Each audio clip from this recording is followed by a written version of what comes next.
Hello, hello, hello. Back to the battleground of the gods. It is the Smite European Pro League kickoff LAN, and we've already had one game down. SK Gaming are victorious by 2-0 in their match against Cloud9. Somewhat of a surprise, Jason. Yeah, a very big surprise. But then again, I was talking to Hindu and Bart, and they were saying they've been boot camping a lot. We've seen, in other games what boot camping can really do to you, gets you, in the mindset to ready to get into the games. And the thing was, they played so well. I mean, the map awareness I kept mentioning over time and time again of really just paying attention to where everyone is and really executing plays smartly. Yep, really, as you can see, confirmation of the score on your screen right now. Cloud9, HyperX 2, SK Gaming 0. It was, of course, the other way round. Yes, it was. Good job we got that one right then. Well, that just shows you how big of a surprise it was to everyone. Even the graphics guys the were like, graphics what? guy had already filled it in for Cloud9, but it's actually the other way around. So if you're watching that, small mistake on our part, excuse us. We're going to move on to our second semi-final now. It's got a similar kind of feel to it in a David Goliath way. We've got the team with the very best win percentage from the 10 qualifiers against the team, at least in this circle of 4, with the worst win rate of the 4. So big disparity between the two.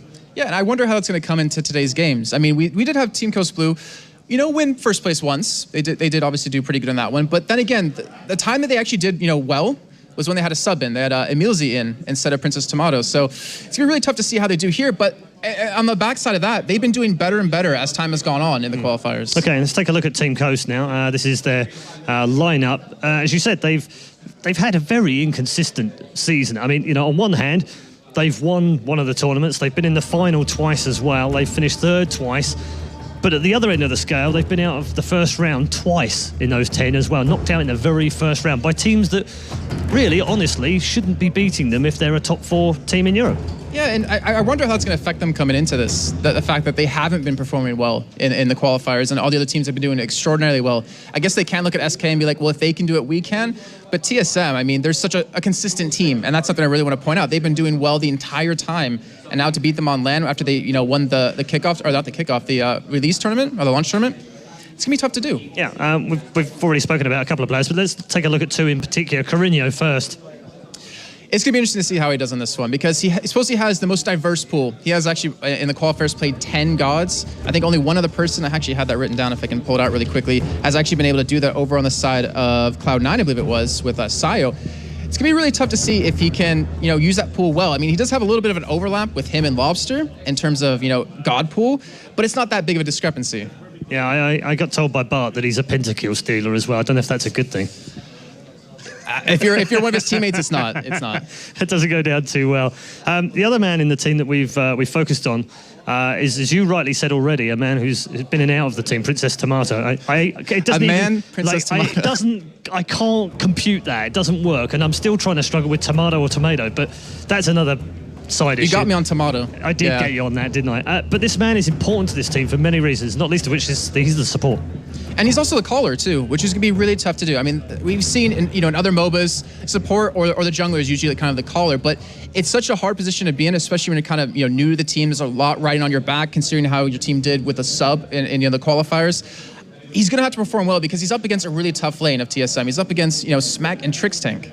Yeah, absolutely. We'll move on to our final team of the 4, which we haven't spoken about. It's great. I've mentioned this a little bit before off air, but it's great to have so many big esports names involved in Smite. And this last team are no different. Team SoloMid, the original MOBA team of all time, TSM, with a massive KDA advantage, massive GPM advantage, and the biggest win-loss ratio of all the teams in the qualifiers right now as well. On paper, they should be able to win this. I mean, they were easily the most consistent team throughout the qualifiers. They won 4 of the 10. They were in 6 finals. The only 2 they lost were to Cloud9, so no shame there. And they never failed to get past, or not at least get to the round of 8. So everything they did suggests brilliance, much like Cloud9's did, and they got beat. So yeah. I don't know if I'm treading on eggshells here. I don't know, but they have a lot of accolades to their team. I mean, you look at Game Hunter, is obviously called God Hunter every once in a while. Second highest KD in the qualifiers in Europe, I think at a 5.4. Second in kills as well at 298. I mean, they have a lot of big names, a lot of consistent and good players. And again, their bottom lane, I think that's what it's going to revolve around, see how they can do up against Team Coast Blue. Yeah, one of those players that's vital to them is Smick. And he has the highest KDA. I mean, you have a team with the 2 highest KDA players. That is not a good sign if you're on Coast Blue. He has a 6.1 KDA. He has a strong champion pool. He plays a lot of Apollo. And funny enough, okay, so listen to this. He has an 82% win rate on Apollo. when between these 4 teams in the qualifiers, it only has a 59% win rate. So if he gets Apollo, which I remember listening to Dry Bear and Hindu cast the Week 10 qualifiers saying, it's a surprise to never see him on Apollo. So I wouldn't be surprised to maybe see a ban, or maybe force him on something he's a little bit less comfortable on. Having done a lot of StarCraft, I'd be surprised to see him on Apollo as well, but that's another topic altogether. You never know. We also have our final man is Trix Tank. And he is hands down one of the best supports we've seen so far. I mean, he has the 3rd highest KDA, which is weird, considering how it's written on their team at a 4.5. He has the 2nd highest assists at 550. He plays so well on so many different gods. His son Wukong, which is funny enough, he has 8 wins, 1 loss, has an 88% win rate on it when the rest of the 4 teams have a 70% win rate. So he has a lot of interesting, niche picks that can really catch Coast Blue off guard. And the highest kills of any support in Europe right now. I don't know if that's a good or bad thing. I'm pretty sure Smec's like scumbag support, right? Scumbag Trix Tank for taking all my kills. I mean, that has to be it. Maybe. And he also got his cheese this morning. He's a big fan of cheese, which is really rare. He's in the right country because we've got lots of good cheese here in Germany, that's for sure. Final thoughts on these 2 teams. Do you see it going... do you think this is going to be one-sided TSM, or do you think we might get a bit of a battle, or do you think we might get yet another upset? I honestly want to say it's not going to be an upset. I'm pretty sure TSM are going to take this. I don't think Coast Blue has had the time to prepare like we saw SK do against Cloud9, but I think it's going to come down just the first game alone. If Coast Blue don't show signs of life, I think it's just going to be a 2-0. Okay, all right. Thank you very much, Jason, for now. Let us know who you think will win our second semi-final. Is it TSM or is it Team Coast Blue? Let us know on Twitter. Use the hashtag #SPL and let us know your thoughts. They head into this one as the big favourites. They were dominant throughout the qualifiers. Can they make it one more, though, to the grand final here at the first kickoff LAN event for Smite's European Pro League? Let's find out. Your commentators, they're here now. It's Bart and Hindu Man. Hello, ladies and gentlemen. Welcome to matchup number 2 today out of the quarterfinals. It is going to be Coast Blue going up against Team SoloMid, Hindu Man. And this one, as they were saying, Paul and Jason, it's a big game for Coast. I think if they take the first game and get that momentum going, they have a much better chance of taking out TSM. However, we're looking at this part in terms of this is a LAN environment. TSM is experienced. All their players have been to LAN before. They have. However, Coast, this is a new ball game for them, Yeah. It's such a hard thing to adapt to overall. I mean, just from a caster point of view, but let alone for a player. It's big. I think that Coast, coming up is worth gaming. They find their wins through the weeklies. They've been a bit inconsistent in the weeklies. However, they have taken first. And honestly, looking at it with Coast, I just feel like they're such a momentum-based team, and I feel like that they are definitely the wild card here. They are. Way less experience. Experience goes both ways. They don't play these teams as often. True. But those teams don't play them as often either, so maybe they bring something new to the fold. Exactly, maybe they do. And I mean, the one thing to note as well that's really big from these 2 teams is the fact that with Shaggy Shank on the lineup, all the players on Coast this week have been discussing the fact that Shaggy Shank is going to have a very low ping because this is on LAN.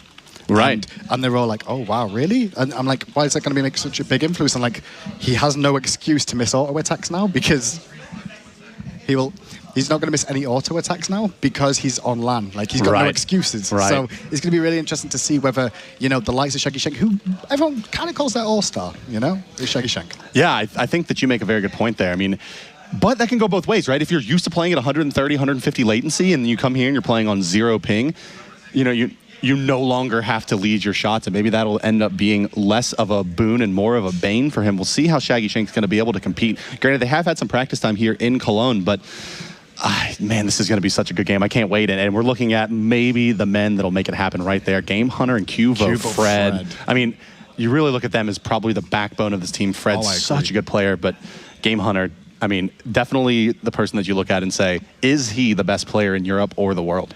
I think he's really up there. I mean, for the likes of NQ from Cloud9 to turn around and say Game Hunter is really strong, and I really have trouble against him, and he's ridiculous. NQ is not a humble person. For him to say that, I know. And the one thing to note about that as well is, like, when Game Hunter was late to the event coming, wasn't he? He had a few issues getting here on time, for when we were scheduled to all be here. However, all the teams in the back of the head were like, please don't turn up Game Hunter. Please, we don't want to have to deal with him if he's not here. This is going to be so much easier for us.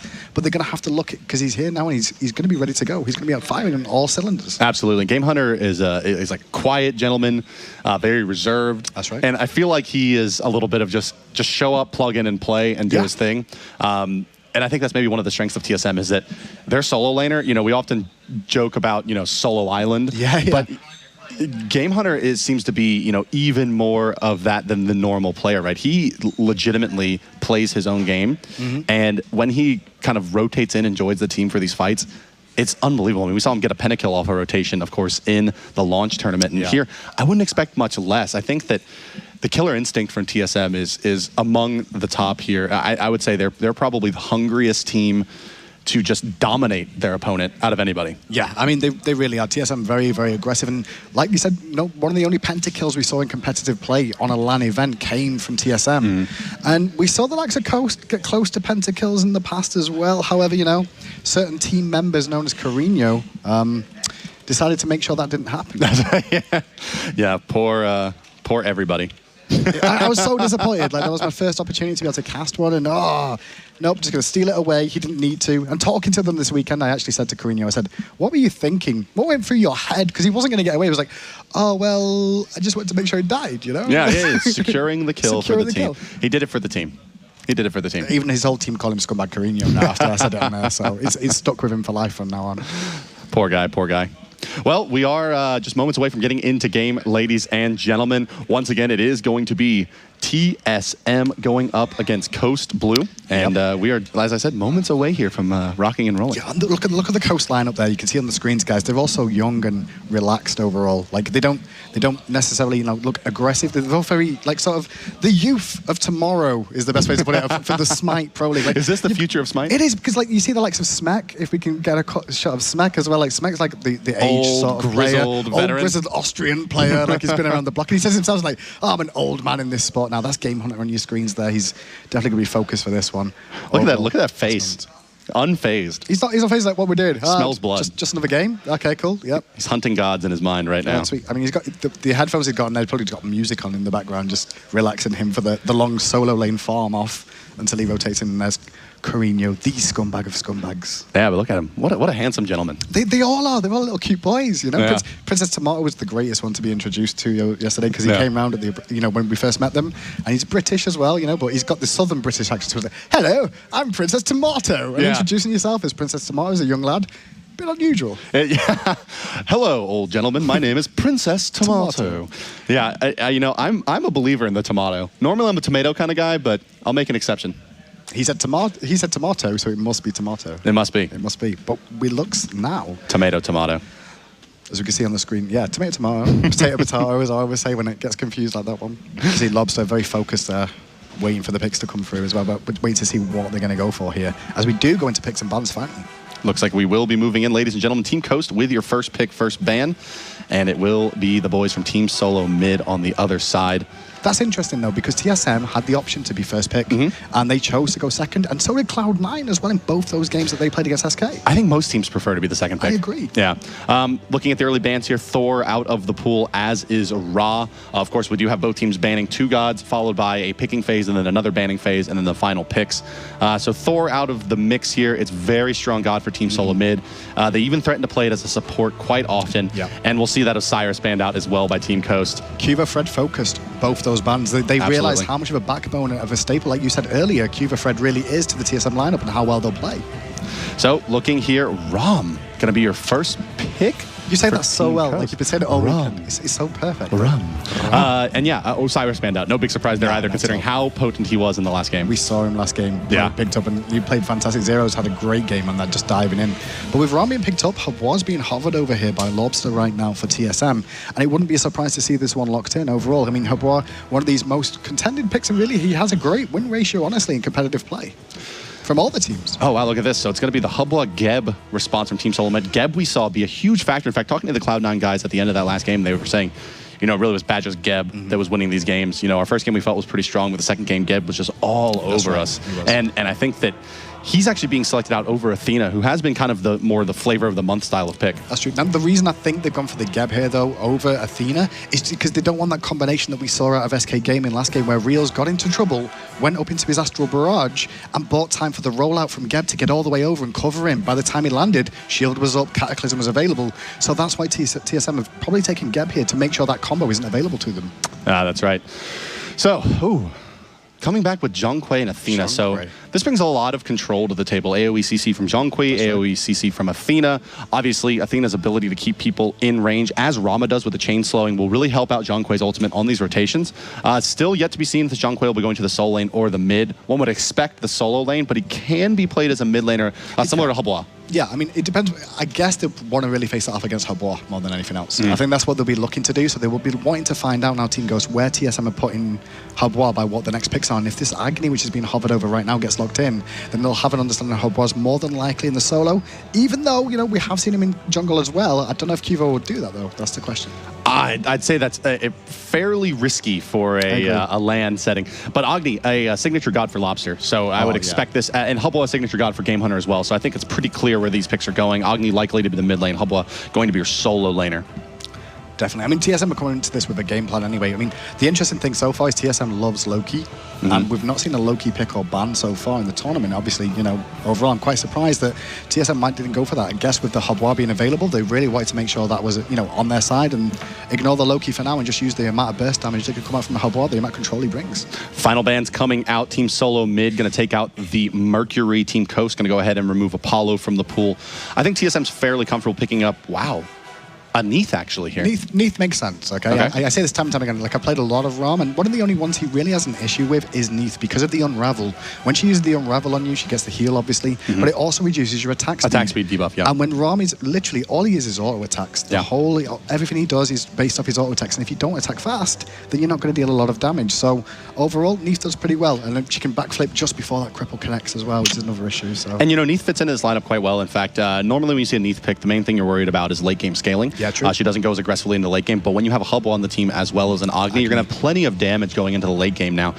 Their jungler for Team SoloMid I would expect to be quite damage focused, but Hunbot's going to be selected by Team Coast, one of the best damage dealers into the later stages of the game, of course. Hunbot's does rely very heavily on his ultimate to make sure he secures that damage. Isis as well going to be selected by Coast for their mid lane, so we now know Zhonghui to be in the solo. I mean, this is good from Team Coast. I love their team setup here right now. They've got Ninja Bobats, Bats, as you said at the end. The Bobats? Yep, he's going to be playing. He was well known. He learned, you know, he came onto the forefront playing Hunbats. Everybody realized who he was. And we're like, yo, his Hunbats is ridiculously good. And people were banning it out against him. Now they're leaving it available, though.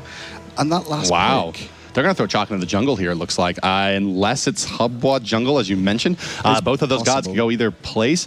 Traditionally, this is going to be Habois solo lane for Team Solo Mid, but I wouldn't be tremendously surprised to see him in the jungle here. I mean, it looks like he's going.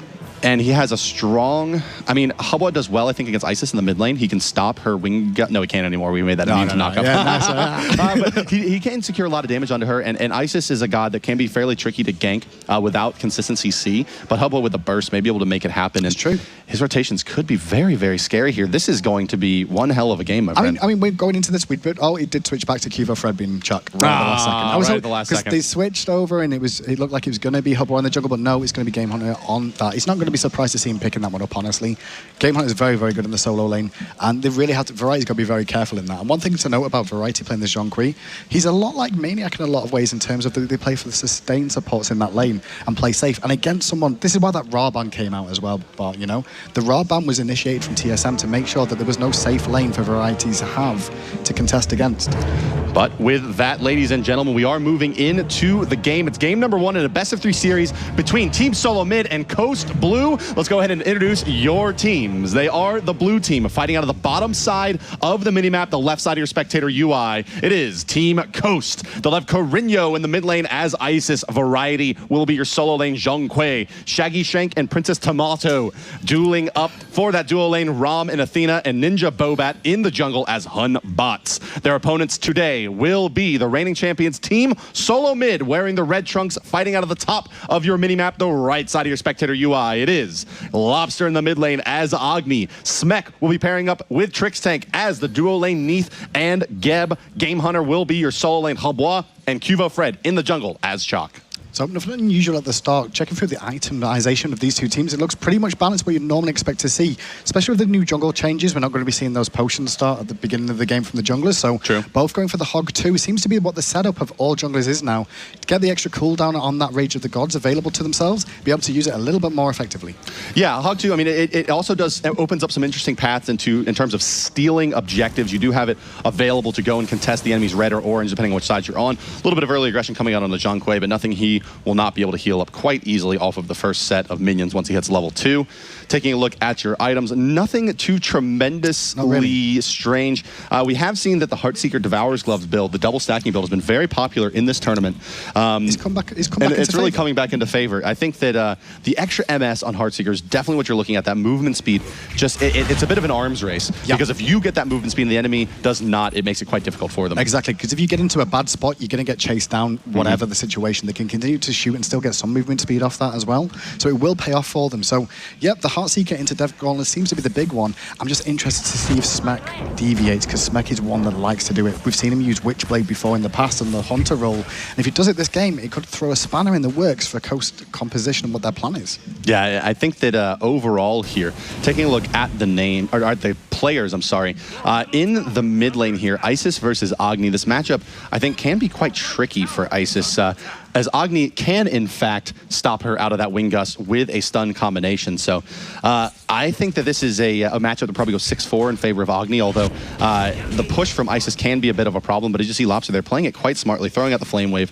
before dashing through. And looking at their slash lines here, Lobster with superior KDA, superior gold per minute, and superior win-loss rates. So according to statistics, this should be very in favor of Lobster. Yeah, I mean, it should be in favor of Lobster, but Carino's been around for a little while now, and he's very good in this middle lane, and all he has to really do is just play safe. But in the jungle, Cuvo might find Boba out. Forcing the leap over the wall. So for the most part, this is what Cuvo's looking to do, just zone for the most part and keep him out of position. Variety's getting low, though. Yeah, one of the things that Chalk is perhaps best at this stage in the game is being very harassing, but also bringing to the table his heal. Bobat actually uses his Hand of the Gods a bit early there. Cuvo Fred's gonna have his available. This is a free steal for Cuvo Fred. A bit of a misplay there by Ninja Bobat. I don't think Bobat expected him to continue the aggression in the jungle bar and just come round for that. That hog early, he wanted to have it available for the next camp later on, but it didn't pay off for him at all. And a lot of that comes down to leaving that red buff up bar at the start of this game instead of taking it down. Yeah, as well as this ward. This ward here was placed, in fact, by by Variety there to spot out those rotations, and they are able to easily steal that red. So not only does that slow down Carino's farm, as he would likely be picking up that red buff, it also reduces the amount of golden XP that the jungler's gotten. And one of probably the most difficult things to come back from in the game of Smite is being behind as a jungler assassin like Hun Bots. Assassin keyword there. I mean, we're going to see Chuck on the other side, who is a warrior, and he's not really going to gank that much, but honestly, he's looking to farm into the mid game, and getting that lead over Bobat's going to force him behind a little bit in the early stages and not get those ganks off that you're looking for. Taking a look back over at the solo lane, where it's going to be Variety versus Game Hunter, Zhong Kui versus Hubwa. Traditionally, this is a matchup that's fairly difficult for Hubwa. You know, it's just so much sustain coming up from the Zhong Kui, and he tanks up so well using his bag of demons that, you know, what the Hubba really brings to the table is his burst damage. And if you can shrug that off as a Zhong Kui, heal it back up, it will really help you out. Taking a look at the slash lines here for the boys, 5.41 KDA on Game Hunter, one of the highest in the world, 2.26 for Variety. So you see Variety a bit more of a utility laner, where Game Hunter is the God Hunter that we know. That's right. I mean, you can see that in the KDA as well. 5 kills average per game as a solo laner. That's not that easy to attend to and make sure that happens, honestly, overall. Because for the most part, you've only got your lane opponent, but mid-camp's coming up. We might see his first signs of action. Right side mid camp does go down quickly. Bobat actually going to eat a stun, but he's going to actually shuck it off onto Tomato there by leaping in, and Tomato's going to take a lot of Agni bombs there for the trouble. And now this means TSM is going to easily secure this left side buff. And with both Princess Tomato, Carino, and Bobat low on cooldowns and Tomato a bit low on health, this could be a 4-man rotation to the left side from TSM. No, it looks like they want to gank it on the mid lane. Waiting out as Lobster, but they're spotted out by that ward. I mean, they'll see them recall. If they see them recall, there's a chance for a goal for you, but 3 minutes in, it's very risky to try and do something like that. Kiva's trying to look left-hand side, though, for an opportunity onto Shaggy. Not going to see anything for the time being, though. But this is the one thing that TSM do so well, and we say it time and time again, Bob, but TSM, great, when they get a lead, they'll just slowly just keep picking that lead up ever so slightly, and it's very hard to tear it away from them again. You're absolutely right, and you know, what you just saw there, kind of when you're pointing out in the mid lane, you have the level 4 and level 5 combination of Tomato and Carino. Taking a look at the left side lane, we do have Initiation coming in, Cataclysm used, but the Athena ultimate going to keep Shaggy Shank alive for the moment. This was really cute. What happened there? Trix Tank just walked up to Shaggy, didn't use any abilities, just walked at him, and Athena panicked and used the ultimate, so they forced it for free. And then once she landed, he used the Cataclysm for the disengage. But forcing that ultimate off Athena means the other lanes can go more aggressive now, knowing she can't get involved. Yeah, I would not be surprised to see the Chalk rotate back over to the right side lane and try to make a play here on the Variety, now knowing that Athena ultimate's going to be down for about another 90 seconds, or a minute about now, probably. All things told, take a look at Carino here. Going to go for that Sio build with the Lost Artifact, going to be rushing himself into a Rod of Tahuti once he finishes off his boots, most likely. So Isis is going to hit a very strong timing here around the 12-minute mark. Will it be enough? Because Agni just does so much damage with his free ultimate in the early stages of the game. And one thing that's quite scary here for Carino is he is getting outpushed currently by Lobster, and Lobster has the level advantage. Yeah, I mean, to be outpushed by Lobster on someone like Swaggity compared to, you know, the pushing power of Isis has with that Wind Gust, it just shows to me that he's playing it very safe, you know? He doesn't want to go over aggressive and get himself caught out of position, especially knowing the Bats was a little bit behind in the jungle at the start of this game, that he couldn't really rotate in and cause some issues. So the clear on the left side lane from Shaggy Shank, there's a full wave coming in, but TSM has kind of regained the lane presence here. They were pushed up to their tower early on with that clear from Shaggy Shank, but now that the Neath has got some levels under her belt, going to be able to reverse clear quite nicely with that backflip into arrow combination. And you know, once again, this looks like shades a little bit of what we saw in the last matchup, where Princess Tomato's having to kind of stay over here and babysit Shaggy Shank, where you get more rotations out of the Geb. That's right. I mean, Rom can safely farm under his own tower as well. You know, it takes him 3-4 auto attacks to clear a wave, where Smek will pretty much do it in 2 to an extent, if not 1, especially when he uses his, you know, the ability available to him, where Rom needs to use those auto attacks and penetrate those minions. So tomorrow could really look for rotations, but I feel like Geb's, you know, Trix is being Trix once again. Even though he's playing Geb, he's already roaming looking for an opportunity. Right side of the mid lane here, Cubo Fred could be in a bit of trouble. Lobster going to knock it stunned out there by that Carino. And Trix Tank is here. It's going to be a 3v3 fight at these right side camps. Cubo Fred's actually going to knock up the ultimate. They're going to go ahead and throw another one on a Variety as well. Coming through in a lot of trouble, but that ultimate from Bobat going to disrupt on the Hunbots. Trix Tank in some trouble, trying to make his way out of this fight. Needs to re-engage for his team. Big time game on round 2. Everybody taking damage. 2 down right away for Coast, and TSM will take the early advantage. That was really big. The rotation from Game Hunter around the backside. He relied on his team to survive for the most part on the re-aggression from Coast, and when they felt like they had the opportunity to go aggressive, Game Hunter comes in from behind. Big sploosh, big death. Sploosh boys. Sploosh boys. That is why you make the rotations. And you saw their Variety coming in a bit earlier. Game Hunter cleans up that wave and rotates in, and often that is a trap, you know, having to clean up the wave, but he is able to make his way in at the exact right time. And one of the small strengths, but a strength nonetheless for Hubwa is his ability to steroid his movement speed with the water carpet. Yep, the wet paper. The wet paper. Wet paper, that's what it's called. River Atlas, I believe. Yep, the yellow, Atlas of the Yellow River. Atlas of the Yellow River, there we go. But it's wet paper, really. Everyone knows it's that now. But yeah, he uses himself mobility, gets around the back, the spout was good, and that early lead now for TSM. We keep saying this over and over again, but TSM do not lose leads easy, and they try and snowball it if they can. Look what Trix is doing. Blink, Cataclysm, looking for it for tomorrow, and there's the Unravel coming out from Smek, and the zone control from Trix brings him down with Smek picking up that kill. Just like that, and now Game Hunter putting a lot of pressure on a Variety as well, and you just see how much damage. Look at that damage. No. Water hands. He's One gonna more go spout's going to do it. He's going to dive this tower. Easy peasy kill for Game Hunter there. Overextending a bit is Variety, and he gets punished for it, and that's one thing that happens when you die as Zhong Kui. You lose those stacks, and now Bobat's coming in. He's going to need a Smek ultimate as well. Ultimate coming through Game Hunter to avoid that Hunbot's ultimate, and it's yet another easy kill, and that is actually 2 massive kills. Solo and Jungler down. Really big, and now left-hand side, Trix Tank going aggressive onto Shaggy, forcing the roll out of him. But going back to what happened with Game Hunter there, the reaction time to use your crushing wave as the Hunbat's ultimate comes in, ridiculous to make sure you don't get hit up by that, and Hunbats couldn't do anything in that situation. Ninja Bobat just stood there and died to Cuvo in the end.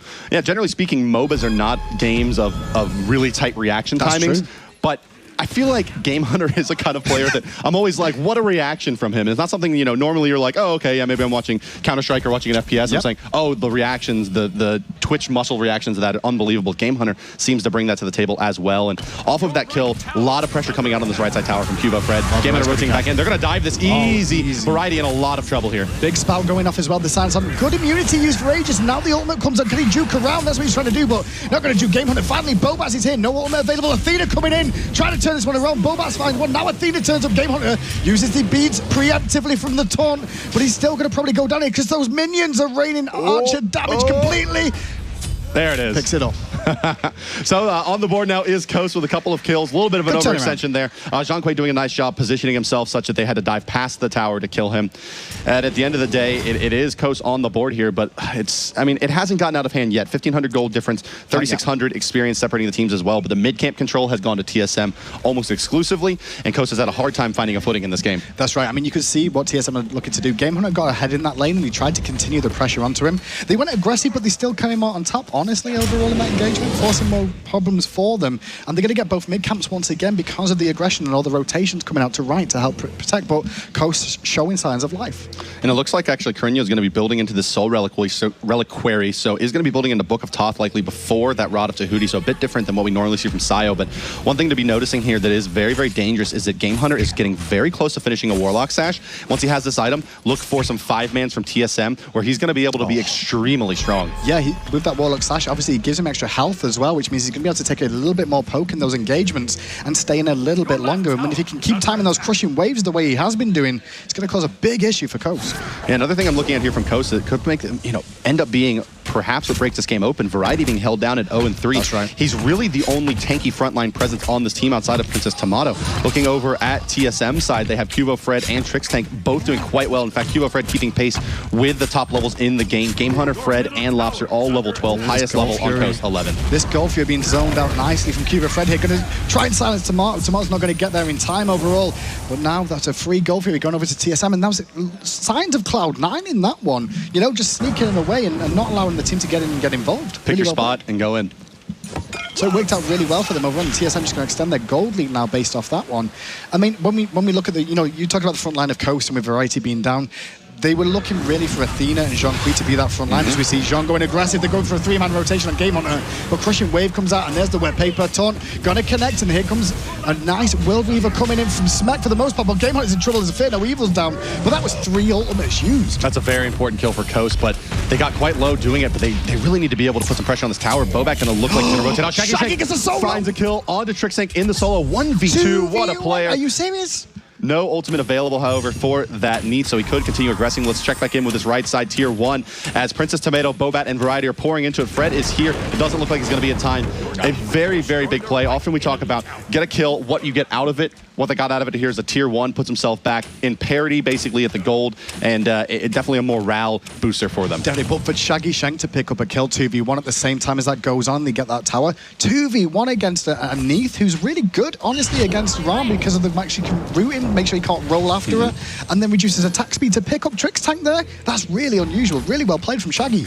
Yeah, indeed, and ultimate not used there to secure that either, so Shaggy Shank's still going to be able to take himself out of combat for a few seconds if the ganks do come in, but it looks like the rotation from Fred is still on the right side of the map, where maybe they're going to look to pick off Zhonghui again. It seems like right-hand side is all the action left, kind of based off just, the reactions of having in the right-hand lane are forcing the action on the left more than anything else. But with the mid-camps coming up again, it looks like TSM in a position to take them one more time.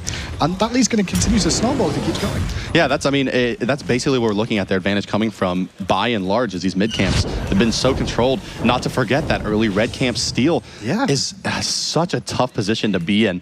But now Coast's going to look to maybe aggress TSM here. Actually, Lobster taking quite a bit of damage for his trouble. They're trying to stay in position, but it's a 4v2 right now. Rotation coming in from Athena.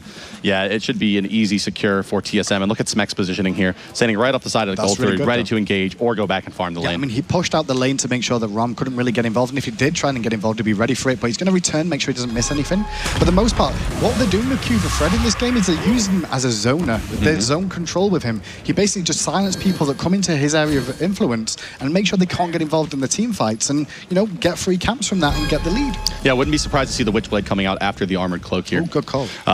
Just slowing down the attack speed a bit more, kind of synergizing with that Neath quite well and allowing him to be the frontline presence. But, of course, I'm going to eat my words right away as he's going to be building into what looks like a Jotun's Wrath. I like the call. I think it was a good decision to possibly go Witchblade. I mean, it will help against Rom, who's all attack focused. And so is Ninja Bobat for the most part, Yeah, he's going to look for auto attacks after that, so it would make some sense. You can see Trix taking a lot of damage. On here. A lot of damage. Forced the shield. The rollout's been forced as well. Smek's going to get the backflip off after the cripple finish from Shaggy Shank there, but that lane very aggressive from Coast, and Shaggy looking up for this one right now. Yeah, I think that they want to. I mean, I feel like Coast is really looking for these kills here. Lobster could be in a bit of trouble. No, going to be able to dash out. The Spirit Ball going to go ahead and hit Cubo Fred there. No further aggression from the Isis, but Carino has finally wrestled back lane control out of this lane from Lobster's Agni. Taking a look at the left side where Blue Camp is going to go ahead and get stolen away by Coast here. Smek, Neath, definitely a god who relies pretty heavily on that blue buff. Out of all the hunters, she's definitely one up top. Really, really true. I mean, Rom's got that one online for himself right now. You can see him going aggressive on Smek again, but taking that one away is just going to deny Smek the ability to just safely farm in his lane, use the Unravel to heal up, and then sustain forever with that mana regen. So going to have to watch his mana pool for the most part, because those backlinks, but Will Weaver's going out right hand side. See a big engagement going on. It's going to get some variety, but Game Hunter already well aware backs away. So both blue buffs stolen by Coast in that last respawn period. Game Hunter actually blows a lot of cooldowns to try to secure that kill. Uses his beads 3 to get the additional cooldown, but wasn't able to go ahead and secure that kill. The ultimate was aged out quite nicely there. Another thing to point out is he has built into the Ethereal Staff over the Warlock Sash here. So more base HP, more base mana out of that, less magical power over time, but we'll see what he builds into next. Will it be another HP-based item to really synergize well with that Ethereal Staff? I think overall, he just wants to make sure he's not getting picked for free. Yeah, not picked for free. I mean, the base HP on that is 600 health that's involved in that. A lot. Lane. So that is a lot of health overall, and you can see in that engagement, he walked away pretty much full health as well after trading with variety overall. Mid-cap's you up on the right soon, left going to be a bit more delayed, but the most important thing on the map right now, Gold Fury, is coming up soon as well. And, you know, after the last Gold Fury we saw from TSM, I expect Coast to be well aware of this one this time round. Yeah, and I feel like here Coast is still not really hit their stride. Variety in quite a bit of trouble there, getting healed up a bit by that minion. But looking at Carino here, you know, he's working on finishing the Book of Thoth, and then we'll go into his Rod of Tahuti. Smek on the left side. Smek in some trouble here. Gonna try to disengage, but there's just way too much chain slowing going on.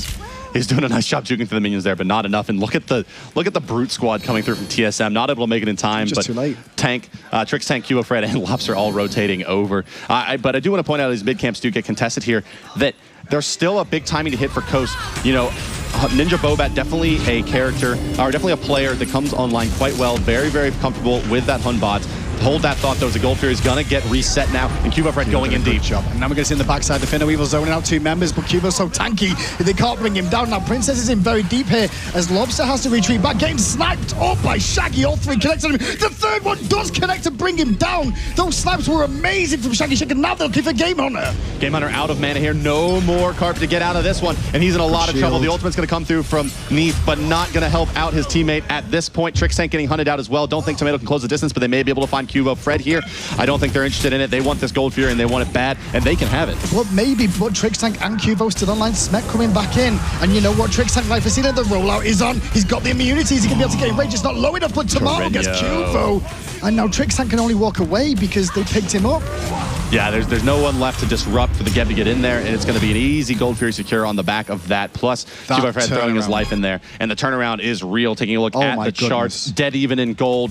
Experience still about 1,000 in favor of TSM, but this game at 17 minutes is even. And as I've been trying to say for the last few minutes, a timing is about to be hit by Coast, and it's really good for them to pull even here. Once they finish the Book of Thoth on Carino and start building into that Rod of Tahuti, and once Bobat starts getting his Deathbringer, but he's actually going to go ahead and build Magic's Blessing as his 3rd item. Not something I would have expected here, considering that they were a bit behind. I was expecting them to look for that more of assassin-style play, but it is going to be more safe here. Going to be building almost assuredly into the Magi's Blessing, looking to shrug off a CC or 2. That's but right. We're still maybe 3 to 4 minutes away from Coast hitting their strongest period in the game. I mean, the big issue with that one, what you saw in the duo lane is that kill onto Smek initiated that whole fight for Coast overall. If they didn't find that kill, they couldn't have rotated for Gold Fury, and it was a 4v5 fight for the most part that Coast played very, very well. I love Shaggy's prioritization in that fight as well. He could have just spammed his Astral Barrage from the sky on anybody, but he picked the damage dealer, he picked the zone control, he picked Lobster, and forced him out of the fight and landed all 3 consecutively. It was a big, big pickup, and, you know, Gold Fury down. Now it's all even again. Oh my goodness. This one, it just like, it feels like we're kind of waiting for one big fight to happen here. It's now basically dead even, as we've been mentioning. Hunbots rotating around the map, looking for that Fear No Evil to set up the damage. On the other side, however, you're looking at Game Hunter continuing to farm up, get bigger and bigger. Now building into his penetration on top of the Ethereal Staff. It won't be a hyper damage build, at least for the next about 10 or 15 minutes, but once he does come online, that's where it gets ugly for Coast. So they really have to make the most out of this timing that they're going to hit with their their items in the next few minutes and make sure that TSM is on the back foot going into late game, where really the Habois and the Agni come online. Yeah, I mean, we said at the start of the game, TSM very, very good in the early stages of the game and taking a lead and very hard to take it away, but Coast have managed to chip away at that lead in a big way as well. Mid-camp's coming up on the right, and it looks like TSM going to be given those once again by Coast. So if this continues happening, these mid-camps keep going down here, but Coast are going to have the same deficit once again to try and take away at the next Goal Fury. They will, but they have drawn even on experience now, in fact, up just a bit as well. So that's actually quite good in their favor. They've overcome a 3,000 XP differential in the first 20 minutes of the game. They've drawn even here, and they've stabilized quite well as well. They haven't been getting called out by these Trick Tank rotations. Granted, they haven't found a lot of kills on the back of Bobat here. He is only sitting at 2-3 and 2, but Shaggy Shank at 4-0 is definitely doing quite well for himself. When that Heartseeker now fully stacked, the Devo's gloves as well. He has quite a bit of physical power. Checking in here, it is going to be about 180 to Neath's 180 as well, so they're dead even right now on damage, but the attack speed going the way of Shaggy Shank with that Light Blade. I mean, looking at Ram as well in this situation, we're going to, I'll mention it now. I mean, we've seen him play 3, this is the 3rd game he's played in. Yeah. So far, Real's won 2 games back-to-back with Ram, and now, you know, if Coast can bring this one out with Ram again, then it says that he needs to be banned away in this tournament by these teams. Everyone's leaving him up, and I'm really surprised that they're letting this happen. Yeah, no Artemis is picked yet. That's true. It's just surprising, considering Artemis definitely the flavor of the month for the last month or so. Maybe about 2 months now going into it, but it's looking like this is the tournament for Ram, although I would expect to see some Artemis maybe a bit later on, but there's going to be an initiation here. The fight is breaking out. Prince Tomato's already used the taunt, and so there's not too much else they can do here. Trickstank actually going to go ahead and elect to use his blink. They're maybe going to look for the Fear No Evil, but Fred just such a tanky target, they can't afford to use that big ultimate. And with that blink being down now, what it means is that Trix has got to position himself a little bit better than he did. He was very lucky there. If you notice, he didn't get put into combat and managed to get just out of combat to be able to use that blink and allowed him to use it. Otherwise, he would have been trapped there and probably have died, honestly. Bobat going to take some harassment for his trouble. Fred going to look to close the distance. Oh, here comes a storm call. And so trouble is Bobat, but the ultimate deployed just in time. Going to push Fred back, and they're going to save their jungler with that. But Lobster's rotated over here as well. He wants to find some damage. It's a 4v2 currently. They're going to push this under the tower, but very, very tough timing for Trickstank. A blink there is guaranteed kills, but he used it earlier to escape. Exactly, as we said, you know, that blink not being available to him because they did it. And now they're looking for more in the jungle here, but they're not going to find much. TSM, they pushed down this left-hand side looking for an opportunity. Meanwhile, though, Game Hunter did get that right-hand side tower, so evened it up against Variety for the most part in that lane. But so now you'll see both these solo laners rotating, and you can see TSM wanted towers. They wanted objectives, and that's why they're all mid. Here comes the 5-man from TSM, zoning up right in the right side of Trickstank. Rotations coming in. Coast is a bit too late. I don't think they're going to make it in time for this tower, and Tomato needs to be in a bit of caution here as he make a turn around. It's a 4-man taunt, but there is no follow-up. Princess Tomato caught out now in between them all. Smek actually in the front lines here, getting dumped in by Shaggy Shank, doing so much damage in this fight. Is the ROM. Game Hunter going to get bursted down as well, dead to rights, and what a turnaround in that fight by Coast. What a turnaround. Shaggy Shank turned up, put the damage on, and decides to see how big is the Astral Barrage. 1 hit, 2 hit, gonna use the Aegis and a shield from Trix, but Trix picks up Variety in the backside of Duncan from Cubo, silences them, but he's gonna drop 2. Oh, Cuba Fred now going to go down as well. Only 1 member remaining of Team SoloMid. It is Trickstank, and he doesn't have much to say about this aggression onto the tower. The mid-tower 5-man push from TSM turned around by Coast, and they strike first blood in the mid lane. I thought they were really late to that engagement. Oh, yeah. They were so late. I was like, why are you taking so long to get over there? When it happened, though, that 3-man taunt coming out from Princess Tomato played dividends for them because Trix, he had to choose 1 member of his team to use the shield on. He couldn't use it on them all. He chose Lobster. Lobster got good damage off, but he's never going to secure a kill when they're all on full HP. And in the end, Smek was the first one to fall. And then, you know, Goal Fury down, tower in response, Coast are in control. Is this going to be the tournament of upsets here? Will we have a Coast versus SK final? It's EU. You can never tell with EU, it's true. And I do want to point out here that the positioning from Smek in that last fight in the mid was really, really abysmal. He was in the front lines, and that's where Shaggy Shank was able to use the piercing shot and just connect with him over and over and over again. Didn't have to pop sprint to stay in range, and was just able to shoot through. And even when the Geb came to try to peel, it was just too late. I expected maybe thought the shield was going to be put on him by Trickstank to allow him to reposition. It went onto Lobster. It might have been either Trix was aiming for Smek, but because they all got hit, he just randomly went onto Lobster. That happens sometimes, especially with these sort of, you know, ranged shields that can come down. So maybe that was the case, and Smek was relying on support to do it and didn't actually escape. Could have used his beads himself and backflipped if required, you know, and got himself out of trouble. But that small engagement, once again, Coast are winning these engagements. And it's worth to point out here, Shaggy Shank with the top net worth in the game. You very very rarely see your Hunter position being at the top farm. It almost always is going to be your mid lane or solo lane or jungler. Yep. And when they are out ahead, really Hunter scale so aggressively into the late game in this game that if you get there early like Shaggy Shank has, and look at his build, Executioner finish, already short sword rank 2 here with the crit strike chance.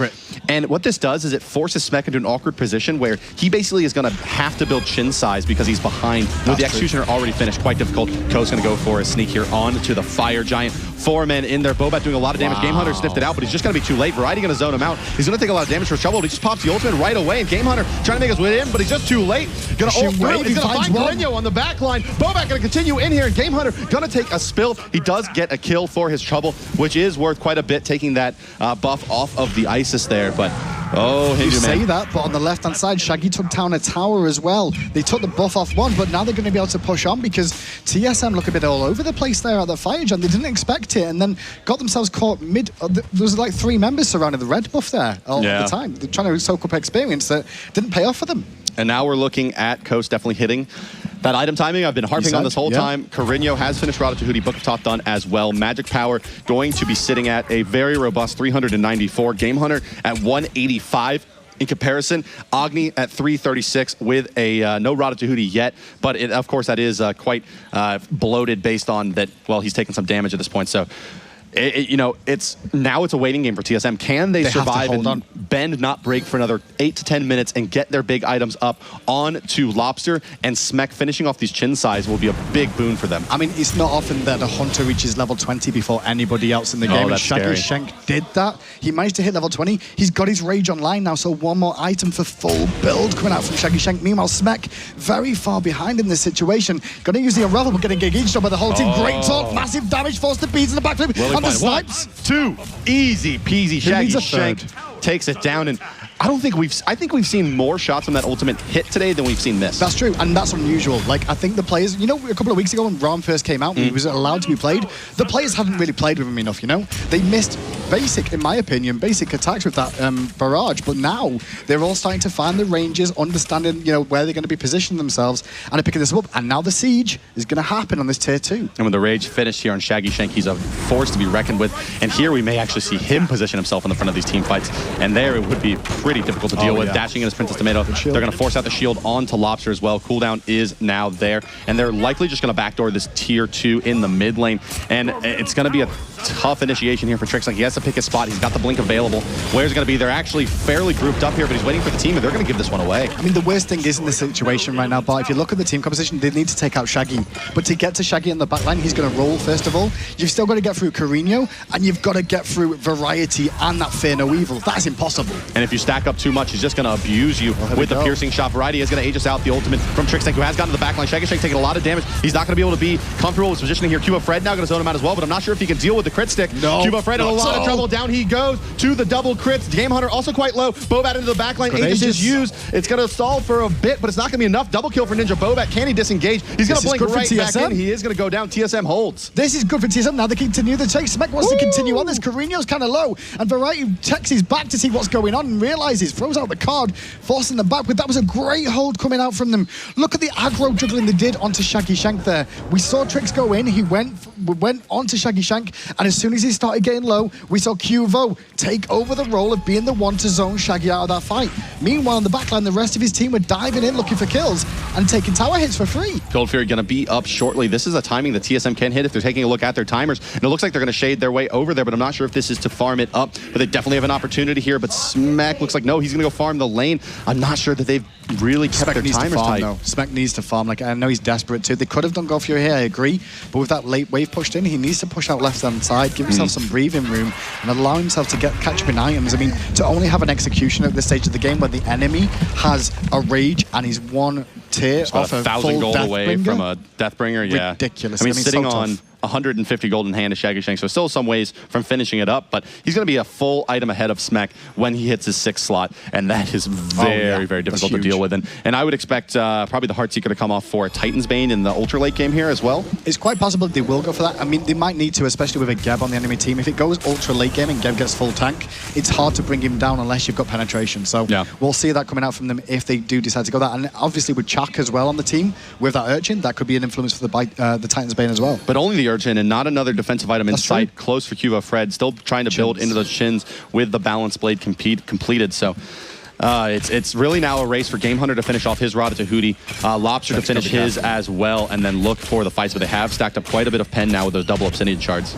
I'm surprised we didn't see TSM do that Gold Fury. I guess they just didn't have the timer on it at all. Yeah. Trix went over, awarded, and went, oh, they're doing Gold Fury. We could have, you know, it's been up for a while now. They could have possibly done it. Maybe they didn't feel like they could fight. They could have, but maybe they wanted the Fire Giant as more of a bigger thing. And if they did see the Hog get used there by Team Coast, maybe that's where they want to fight now, is this Fire Giant and try and get themselves in a good position to do so. It's a big advantage for Coast at this point. 7,500 gold, 5,600 experience, but it just doesn't feel like they really have control of this game still. They're doing quite a nice job, but it's just such a dangerous combination with the Geb ultimate, the Hubwa, and the Agni. Players can just disappear before you can really do anything about it, and it's still, Coast has to win several more team fights, I feel like, to win this game. Normally when you see a team this far ahead, you think, oh, well, they basically have this in the bag, just continue to play their game, but there's so much AoE potential from TSM, and it looks like we're going to have a fight breaking out shortly here. They're both trying to defend this for the most part, but the one thing that TSM's doing is using the sentries to try and waste Ron's going to get a lot of damage. And now you're going to see Princess to go in, taunt only onto Cuba Fred here. I don't think that's the best call overall to be able to go for him tomorrow. And now you're going to get zoned back out, so that taunt's on cooldown, going to give him a few seconds, buy some time,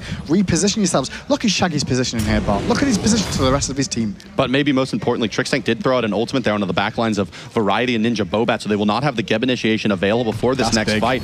And that could be huge, as they won't be able to peel. Shaggy coming into the backlines very effectively. Now dashing back into tomato, finds a two-man taunt. Game Hunter going to go ahead and beads that out, but here comes Shaggy Shank. Not sure if they spotted him out. Damage coming through. Will he find the crits? Still hasn't hit yet. Aegis used by the Game Hunter. Continuing out that Isis ultimate, healing them up. Game Hunter in a lot of trouble. The roll is just too real. Shaggy Shank not taking any damage now. In a lot of trouble is TSM. Smackback fibbing out. Cuba Fred trying to peel for his Hunter, doing what damage he can is Smek. Trix coming back in, but it's a 5v3 right now. Cuba Fred dashing back out. Variety can't find the damage just yet. Overhead smash, still not enough. Cuba Fred up in the air. Shaggy Shank cleans up Smek under tower. That is a 4-for-0 trade. A Fire Giant going the way of Coast. And now I think it's safe to say this game looks in the bag. It does look in the bag for Team Coast now. I mean, that decision they made overall. Shaggy Shank, I said, watch his position, but can Trix do something? It is Trix Tank. Nope. He's going in. He blinks. Is he going to find it? They all disengage it.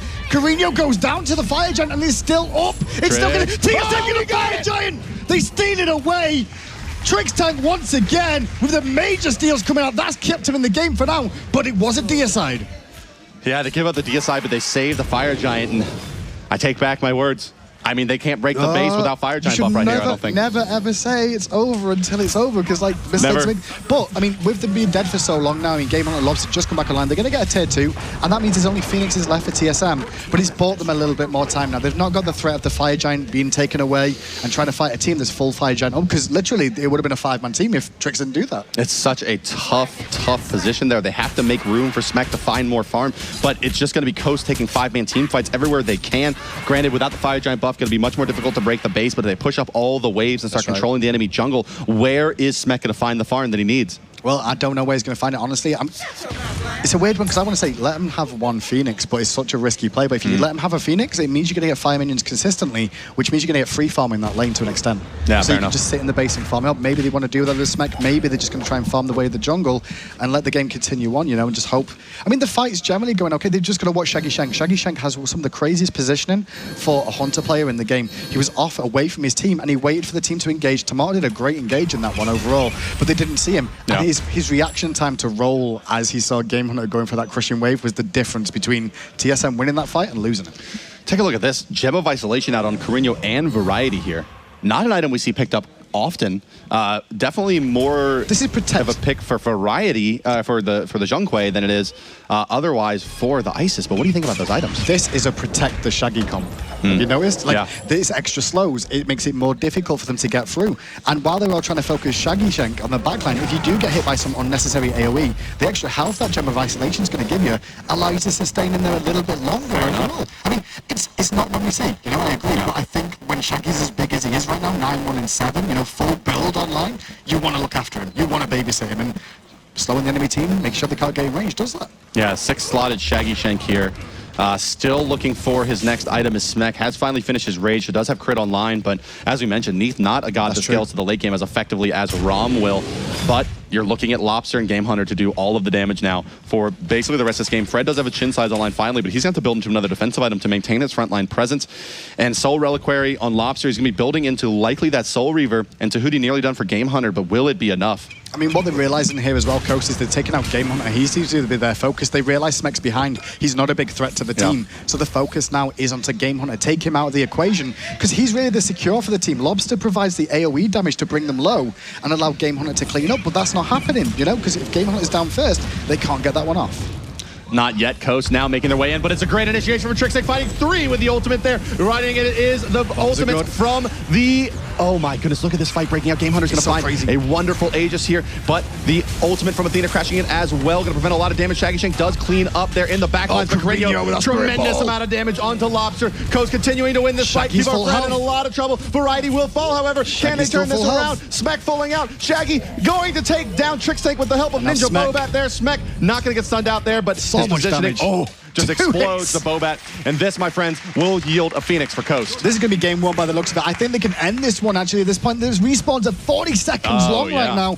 They've got enough members up, but who can tank it? That's the question. They're kind of low. Maybe they can't end here. I don't know.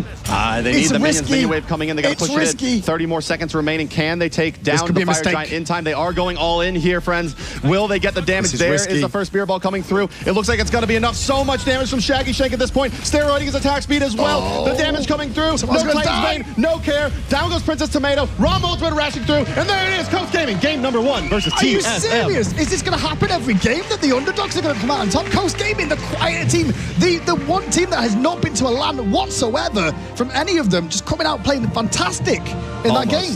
They were behind at the start, but they were behind. How did they get back into it? The stabilization in that game was unbelievable by Coast. They were down about 7,000 gold, brought it back to even, hit their timings really, really nicely there, got that Gem of Isolation and Rada Tahuti and Book of Thoth combination on Isis. On the back of it, they had Shaggy Shank just so big. The solo kill against Geb in the 2v1 is what really broke that game open, I feel like. It really did. I mean, Coast committed a lot to the right-hand side, picked up Game Hunter and the tower in that one, but Shaggy being able to feel confident enough to be able to do the 2v1 was huge. I mean, he was sat there on his own on that lane, and he saw the Whirlweaver go off from Neef across to the other lane. And while that happened, he managed to realize he could go aggressive, knowing that wasn't available to him, and pick up Tricks, tank of all people on a Geb. That's really, really hard. And that's one thing, you can stack that slow up onto Geb before the rollout gets going. He can't really gain much distance from you. We do have a replay here. Take a look at this. One of the best reaction plays you're going to see in Smite. The roll back from the Hubwa ultimate, waiting for the Aegis to get done, and he ain't hitting me. Oh, what a play there. He just baited Game Hunter in. Game Hunter didn't know he was getting hit in the back until he turned. He saw him. Yeah. And when you saw him turn, he was like, oh, that's Shaggy. I need to use my ultimate onto him. Immediately, the rollout, he went for it. And now you can see the aggression that he's just applying to Smek on the backline. He's the only real target. See, bam, bam, thank you, ma'am. He's hitting every single one of those as well. I don't think he missed a single one this game. No, I don't think I've seen him miss one either. And from that, they went for the Fire Giant, but luckily, look at this. This was big from TSM, right? This game kept him a chance in the game. Yeah, it did. It stalled out. Like we said, had they got that Fire Giant buff, it likely would have been GG right there. He blinks in just as the Hunbots comes over the wall quite nicely, and Carino luckily going down there as well, so they can't silence out the Trick Tank to get the knock-up and prevent that. And he's just going to go ahead and take it away. Easy peasy from them. It looks like, they didn't have a great hog available there. Will, of course, play with his life and the Dia side, but stalled the game out a bit for Team SoloMid. Only just a bit, though, and then the next fight after that, it went off again. They did. We saw the same thing again. I mean, Shaggy Shank, what did they do game 2? They have to ban Rom, right? I suppose you ban Rom, but then they pick Artemis. Oh, it's a tough situation. I'm trying to think for TSM. Like, well, what'd you do? I mean, he's still got Ul in the bank as well. I mean, that's true. Ul, a very, very potent pick as well. But with that, guys, that is going to conclude our broadcast of Game 1. And we're going to toss it back over to the one and only indomitable Mr. Paul. Take it away.